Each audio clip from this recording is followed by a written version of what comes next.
Welcome to Beautiful Thrift Homemaking. I'm Linda and I'm reading through a vintage cookbook from 1970. And this is also an instructional novel for new homemakers. So we're on chapter 25, following the lives of Bob and Bettina, a young couple who are newlyweds. And chapter 25 is called Bettina Entertains Alice and Mr. Harrison. By the way, Bettina, said Bob over the phone, I saw Harrison and asked him out to dinner tonight. He said he was to call on Alice later, so I suggest that you invite her too. Bettina smiled to herself at Bob's casual tone. Ought she to ask him not to invite company without consulting her? No, she decided emphatically. Company or no company, our meals shall be simple, but good enough for anybody. I'll not change my menu for Alice or Mr. Harrison. I'm sure they'll like it just as it is. To tell the truth, Bettina, said Alice's vivacious voice over the telephone, I'd love to come if it weren't for that man. But Alice, you're going to see him later. I know, worse luck. He's the most insufferable person I know. You see, last night we had a little argument and he was very rude. Maybe he's coming to apologize. Don't you imagine it? He couldn't. He dislikes society girls above all other people. Oh, Alice. Well, he does. He told me so evening before last, out at the park. Seems to me you're seeing a good deal of him for a man you feel that way about. Oh, well, you started it. You told me that he was a woman hater, and I thought it would be fun to reform him. At first, he thought me fine and sensible, but lately I've been showing him how frivolous I really am. I suppose I hoped that by this time he'd approve of everything I said and did, but he won't. He seems actually to be trying to reform me, and I won't be reformed. I could never be anything but frivolous, Alice, if I wanted to. I hate those big, slow, serious men without any fun in them. Cheer up, my dear, laughed Bettina. Come tonight anyhow. I like the frivolous kind, whether he does or not. That evening, much to Bettina's secret amusement, Mr. Harrison and Alice met on the doorstep.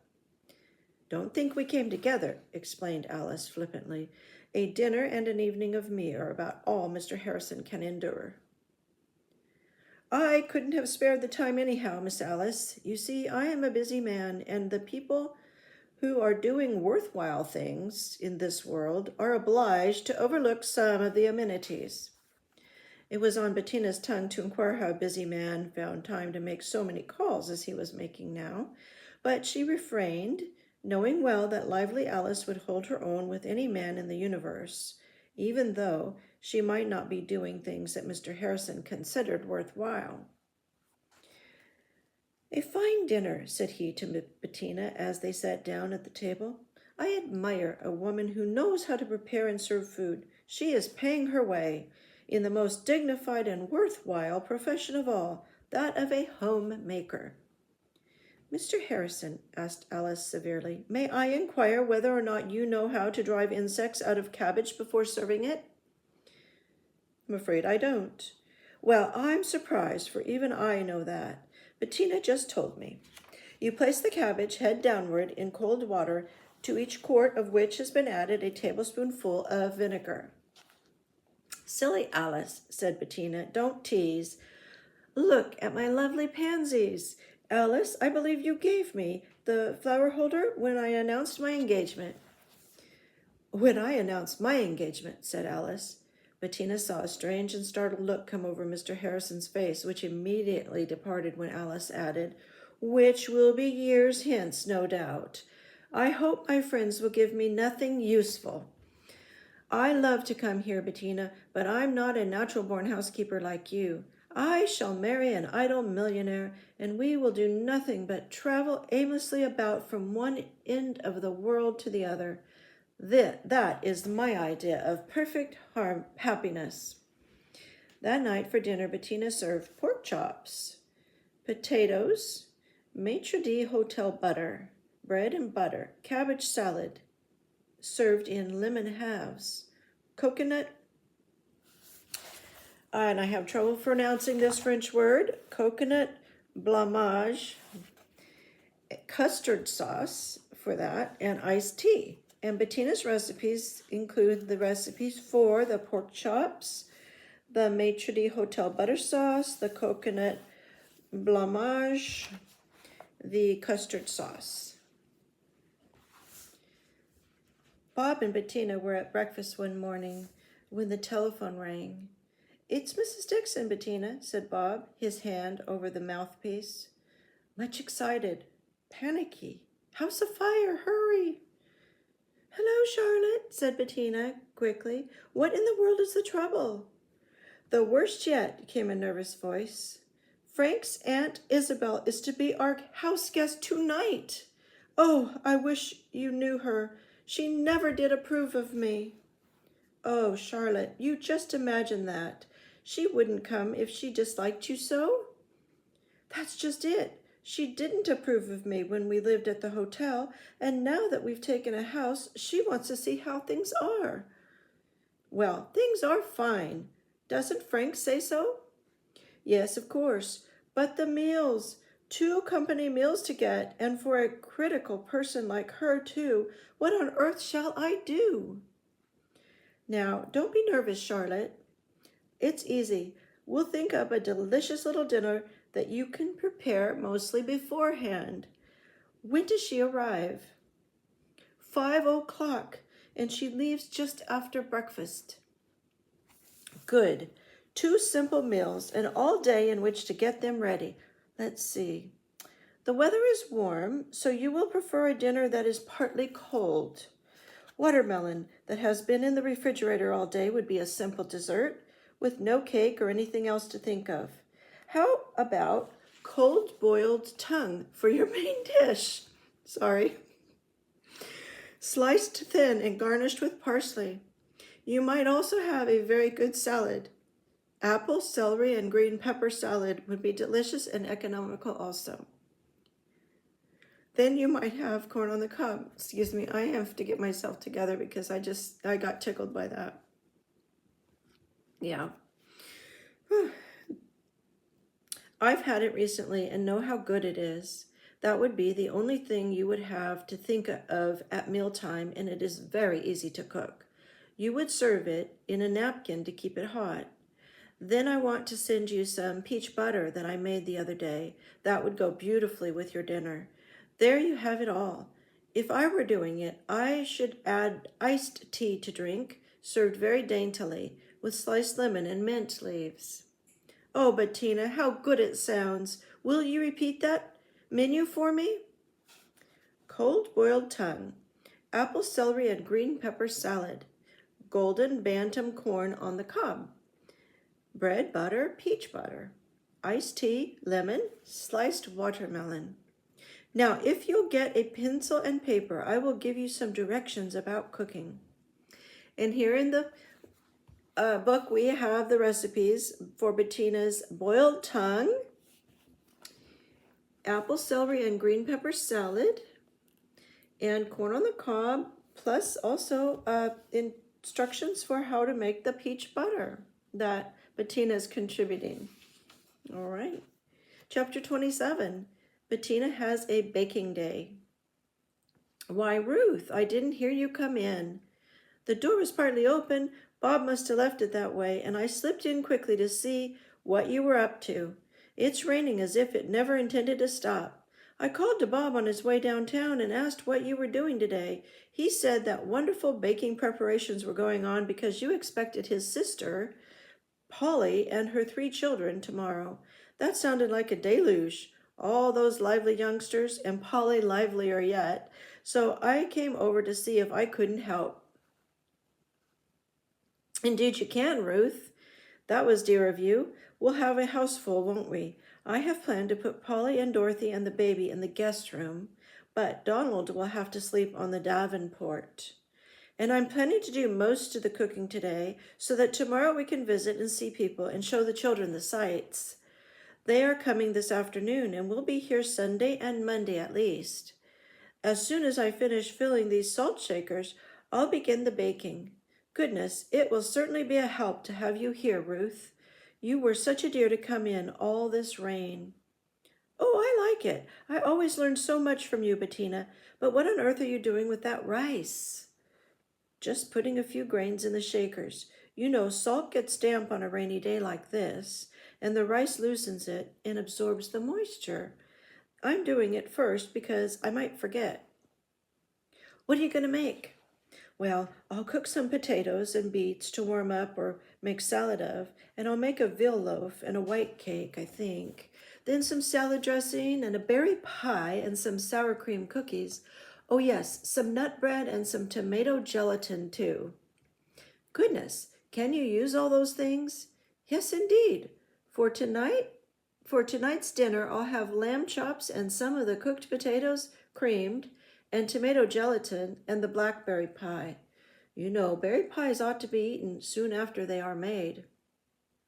If tomorrow is a nice day, we'll eat our dinner in the park, and in any case, I'll be prepared, for I'll have the veal loaf and the beets to warm up, and the rest of the potatoes to cream or make salad of, and the nut bread for sandwiches if we need them, and the cake and some sliced peaches for dessert. And the cookies? Well, children always want cookies. I'll bake these on my big baking sheets just the size of the oven, and I'll put lots of raisins on top. Bettina, what fun it would be to visit you. But we must get at our work, or Polly and family will be here before this big baking is done. Bettina's baking day recipes were for berry pie. She says black or blueberries in that recipe. For tomato jelly, which of course has the unflavored gelatin in it, along with tomatoes. Yeah, okay. And then boiled salad dressing, sour cream cookies, and donuts. Oh, okay. So we have a donuts recipe also, must be for the breakfast the next day. And chapter 28, Polly and the Children. This is the final chapter for the month of July, and then we'll move into our month of August with Bettina and Bob. Chapter 28, Polly and the Children. Will you look at the way that child ate her cereal? Exclaimed Polly at the breakfast table, and I simply can't get her to eat it at home. In fact, on warm days like this, she won't eat any breakfast at all. I like Aunt Betty's cereal. It looks so pretty, explained little Dorothy gravely, looking down at her plate of molded cereal surrounded by plump red raspberries. I hope you don't mind my serving it cold today, said Bettina. It seemed so warm yesterday that I cooked the cereal and put it in molds in the refrigerator. No, indeed. The change is a regular treat for the children. They like fixed up things like this, and it certainly does give anyone an appetite. Well, in hot weather, no one feels much like eating anyhow, so I try to make things as attractive as I can, and I want the children to have just what they like. You needn't be afraid of this cream, Polly. We buy it from a neighbor, and I am absolutely sure that it is both clean and good. I'm ashamed to say that we have no certified milk in this town. Isn't that dreadful? And people keep on buying it of dairies that they don't know one thing about. Why, I've seen women who had just moved to town and who knew nothing about conditions here begin housekeeping by cleaning house thoroughly from top to bottom, and at the same time leave an order for milk with the first dairy wagon that happened to drive down their street. And they buy groceries and meat from the nearest stores without knowing that 3 blocks away there might be other stores that are better, cleaner, and less expensive. Shouldn't you think that women would insist upon knowing all about the food they were giving their children? It seems to me that much common sense in a housewife is a great deal more important than knowing how to cook and sew. I think that knowing how to plan and buy is more important than knowing how to do things with your hands, said Polly. After all, it's the result that counts. You're a wonder, Bettina, because you have a useful head and useful hands too, but I haven't. So I try to know as much as possible about every article of food and clothing that I buy, and to be sure that I am getting the very best value from Tom's money. But I don't know how to cook or sew or trim hats or embroider. I like friends and babies and outdoor exercise, but I'll confess I don't like housework. Well, Tom and the children seem to be perfectly contented and happy, and so do you. Therefore, you are a successful housekeeper. You are the right kind of a sister-in-law to have, Betty. I quite approve of Bob's choice. The breakfast that morning consisted of molded cream of wheat, raspberries, sugar and cream, poached eggs on toast, and coffee. And in this cookbook, we also have the recipes for wheat cereal and a note about the method of cooking cereals. And then we move into the month of August. So thanks, and join me in just a moment for my discussion of these chapters. Ready for our deep dive into chapters 25, 26, and 27? All right, so Bettina is again expressing hospitality, modeling that for us. She has Mr. Harrison and Alice over, but how did that come to be? Well, Bob invited Harrison to dinner that very night and told Bettina, hey, I invited Mr. Harrison to come to dinner. And her first reaction inside of her was, oh, I wonder if I should tell him that he needs to ask me first and give me more warning and something like that. But she corrected herself, and she just decided not to push back about this, to be satisfied with serving guests with whatever she's serving her husband and be happy with having company. Alice, though, is invited along also to balance out, have two couples there. Well, Alice and Mr. Harrison are becoming a couple perhaps, but they are not yet. And in fact, Alice says Mr. Harrison is insufferable. So I'm not sure. I think they have a lot of playful banter going on between those.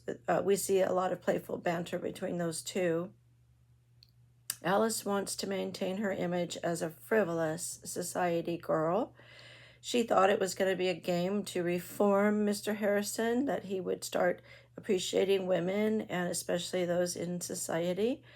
But she thinks the tables have become turned and Mr. Harrison is trying to reform her and make her a practical, useful woman. So she's not sure how she feels about that.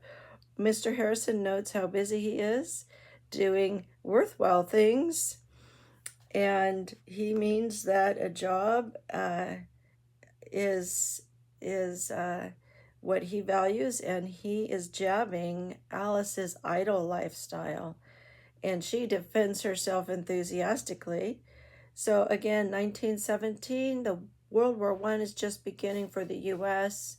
Involvement, and they have been there's been a time in our history then where some women have had the luxury of idle time on their hands.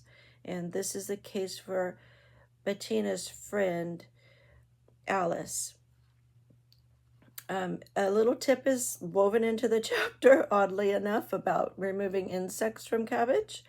So it said that you take the cabbage head and submerge it in water that has some vinegar in it. So that would drive the insects out of the cabbage. They must not have used as many pesticides as we use now. But if you're buying organic cabbage, you might consider that or take a look before chopping it up, right? Now, the centerpiece again is pansies. We talked about pansies on this table in another chapter, and I showed some pictures of pansies for those who weren't familiar with that flower. It also is a flower that makes really nice dried presentations. You can make decorations for the wall with dried pansies under glass. Her menu was a butter sauce over boiled new potatoes. And then she also made that coconut blanc, and it's the French meaning white eat. And it is a type of a dessert. I'm going to talk to you a little bit about those because there are 4 desserts that are very similar, and I wanted to differentiate them in my mind, and I hope that will help you as well. So there's blancmange or blamage has a gel-like texture that's given to it with the thickener of cornstarch or gelatin added, and it is often found flavored with vanilla or almond. It's cooked on a stovetop and then chilled to set, so it's served chilled, and the main ingredients of these are milk or cream and sugar. Now another thing that's similar is custard, right? My mom did make custard when I was a little girl. She would often, no, I shouldn't say often, occasionally she would make it almost for a treat for herself that was nostalgic. So it does go way back as a probably homemade dessert that doesn't cost a lot of money to make and can be made on a farm with milk and eggs, cream, and a little bit of sugar. So in custard, you have egg yolks added in, and that gives a rich and creamy texture. Custard is baked. My mom used to put, I believe, nutmeg on top of hers. Now there's another thing called flan, which if you eat at a Mexican restaurant, often it's on the menu for dessert. I absolutely love flan. It is a special treat when I do get to have that. It also has eggs, just like custard, but the difference is that it is baked in such a way that there's caramelization going on top. But it is smooth, just as custard is, and sometimes it's served with caramel poured on top of it too. But it is also baked, as custards are. And then there's creme brulee, which, another fancy French word, and that is a custard with egg yolks, of course, and then it is a smooth and creamy textured dessert, and they use a torch on top of it to give that caramelized top, which gives a crunchy layer right on the top of the custard. So again, we have 4 similar desserts. This one that was in this was a coconut blamage, and then I was reminded of custard, flan, and creme brulee when I read about the dessert for this time. All right, now in chapter 26, we have Mrs. Dixon requesting help because she's going to have a critical relative visit. And you know that she just moved into her own home, a rented cottage with her husband from a hotel life, and she's getting used to making food at home. She's starting from the beginning. She's just learning to even make coffee. So here she's saying, please help. I have this critical relative coming to visit. What am I going to serve? And so Bettina guides her. They come up with a meal plan. And she starts out by looking at the weather and saying, the weather is warm, so why don't you serve a partly cold meal? And that's great advice even for us who have air conditioning. And watermelon was served chilled for dessert. And again, Bettina is often using fruit that is in season. I will say that she did that as well with the salad that she suggested for Mrs. Dixon's menu. The salad was to be made with apple, celery, and green pepper, and we know here that green peppers are in the summer gardens. So, and apples. Right now, I've got apples on my tree. I'm just about the end of that for us. This salad of apple, celery, and green pepper is an interesting combination. It has a little lemon juice, a little salt, a little paprika, and then some salad dressing. So that sounds like served chilled. It might be refreshing with the crunch. It's going to be a crunchy salad. So that is nice for the summer, isn't it? Then, of course, another summer vegetable would be corn on the cob. And there's a peach butter that Bettina is going to contribute. She's going to give her a jar of her peach butter, which is just peaches and sugar. And again, peaches are a summer fruit, so she boiled them together and made like a thick butter out of the peaches that way. and she's going to contribute that. But the main dish is boiled beef tongue. Now, I don't know how you feel about that. Again, um, I didn't know I lost my earring. Look at that. I have to go figure out where it went. My mother did make beef tongue for my dad. I don't know if it was because of my dad's ethnic heritage, that was something in his palate's repertoire. Uh, if that's why she did, because I think she did that for him once in a while. He also ate things like liverwurst and such. So, but the times when she served it to the children and all of us wasn't a favorite of mine. It's not something that appeals to me. Obviously, it is a cut of beef that's not premium, I suppose. Simply because of the associations and the thought that goes with it. But 1917, here we are, and we're serving boiled beef tongue, thinly sliced and served cold. All right.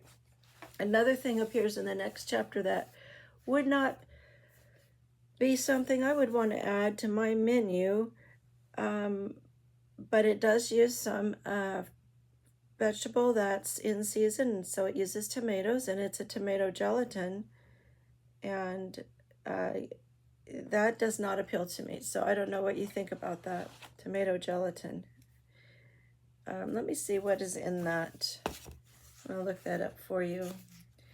It has tomatoes, water, sugar, bay leaf, cloves, and salt, and then gelatin.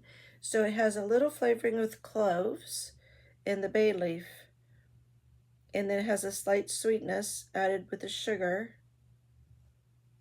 It's all simmered down together and strained, and then when the gelatin is added, it's poured into wet molds and chilled, and then it is served with a salad dressing. So very different from my experience. It's very different from my experience. All right. So here we have Ruth. She stopped in. She's a friend of Bettina's, and Bettina says that she and Bob are preparing for a visit by Bob's sister Polly and his sister's wife Donald. And there's apparently a baby and a child named Dorothy. And so Polly and Donald and little Dorothy and baby are going to be visiting Bob and Bettina and staying in their home for a few days. So Bettina is preparing by using the day ahead to cook for the visit and do as much food prep as she can because she wants time to visit the children. She's planning to take them out to see the sights in their area. And Donald, he's got to sleep on the Davenport, whereas Bob's sister Polly and her children are going to sleep in the guest room, which we've seen before, and we know what that looks like. So what is a Davenport? I was going to just look that up real quick because I'm not quite sure what type of furniture that is. It says that it could be a type of sofa, often a conversation sofa. They can also serve as a bed. Historically, it refers to a large upholstered couch with arms and back, and sometimes convertible into a bed. Okay, so kind of a day bed idea. Now, Bettina's doing something interesting with her little individual salt shakers. She's putting a few grains of rice in them as she refills them. She says that the rice will help absorb moisture, then keep the salt from being ruined. That's an interesting tip. She's going to cook potatoes ahead. She's going to cook beets ahead. Both of those then she'll have at the ready. If she decides she wants to make a cold potato salad, she'll have the potatoes cooked already and only need to stir in some other things to have that done. Or she'll be ready to heat them and mash them if she wanted to do that. There's just so many options with cooked potatoes being ready. And the beets also, she's going to think of using them in a salad, perhaps slicing them up, serving them cold. There's veal loaf. Again, I'm familiar with meatloaf. I don't know about you if you've ever had a veal loaf. Veal being young beef. I've never had meatloaf made out of veal. I've had mine made out of, hamburger meat and sometimes ground pork or half and half of beef and pork, but not veal specifically. So she's going to make a veal loaf, and you can use that for sandwiches, the leftovers. You can serve it warm or cold. And she's going to make nut bread. She's had a recipe for nut nut bread in here before, which was interesting because she uses that for sandwiches. And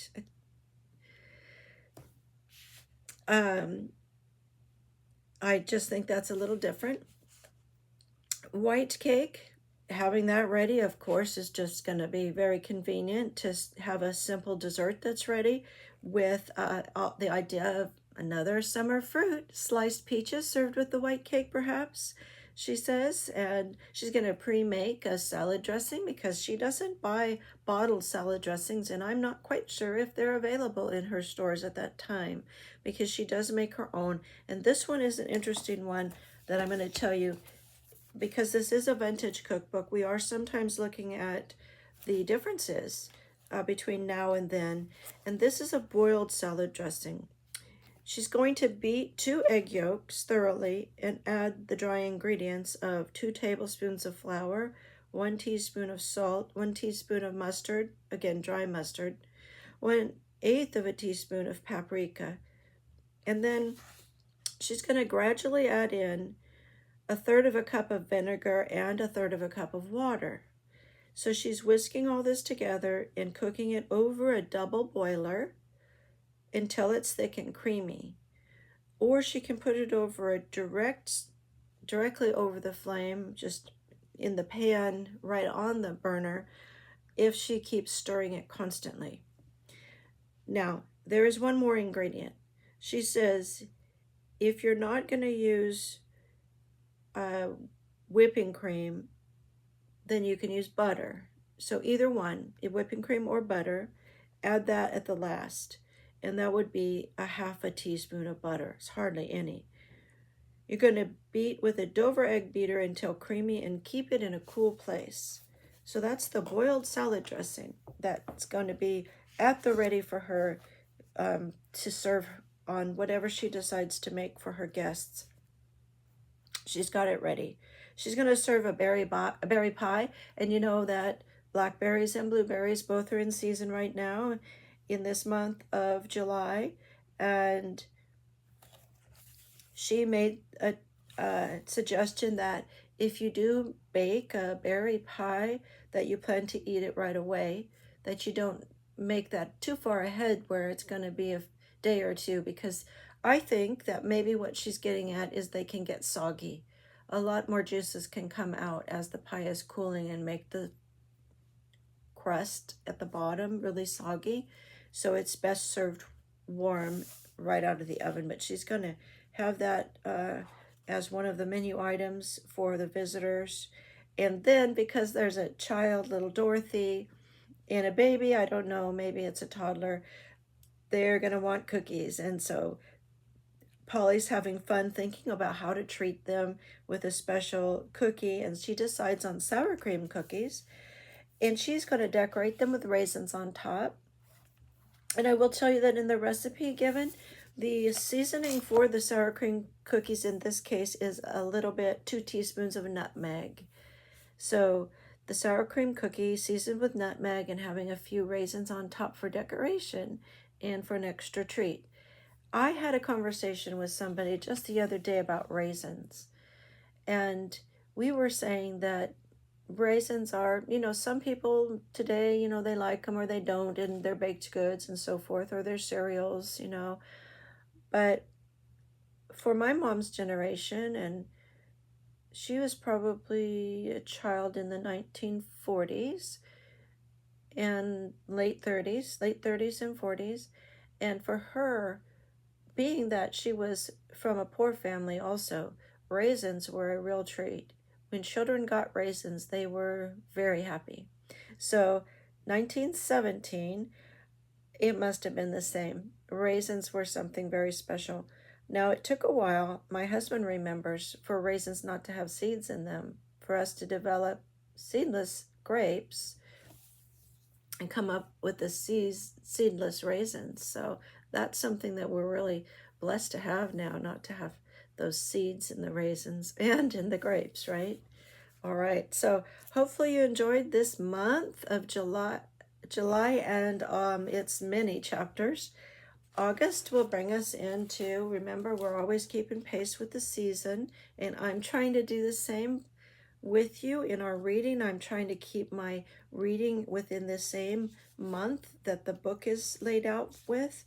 And so August has chapters 29 through 44.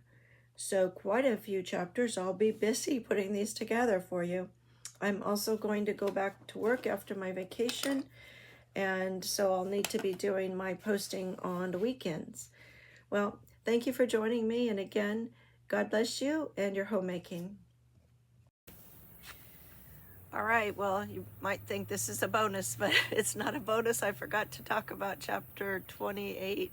Sorry about that. So Bettina is serving the children that are visiting some cereal in the morning, and it's hot cereal. And she used a mold, again, to form it into a little dome, and then put some raspberries, I think she said, on there. I'm staying at another Airbnb. I'm now in the state of Alabama. How about that? That was kind of an unexpected thing for me this summer, to end my vacation from work in Alabama. And there's a lot of noise out here. I'm having trouble finding a quiet space to just finish up the month of July with you. When I get home, we'll start on August. But I wanted to say that the Proverbs 31 woman was known for bringing her food from afar. And that is what Bettina's talking about in this chapter. So I got kind of excited about the connection that I made there, where Bettina says, oh, search out for the best for your family. Look for quality food, and don't just go to the convenient store on the corner, right? Where prices are high and products are questionable. Don't buy milk from the first dairyman who comes around with his wagon, right? So she didn't live in a time where the dairy was as regulated as it is now, and I know some of us think it's over-regulated, right? But think about it, and I liked some of the things that were said in there. I didn't bring my book on this trip, so I can't really address everything in there. I have the recording, and I was just listening to it, so I'm trying to go from memory. I don't have my notes. So I hope that you've been enjoying this, and if you want me to post any of the recipes, it's time-consuming to copy them out and put them in the notes. But if there's a specific recipe that you're curious about, want to know about, please comment, and I would be glad to answer you with that. We have just access to so many recipes now, don't we? But it is interesting to see the differences. So, all right. Thanks for being with me.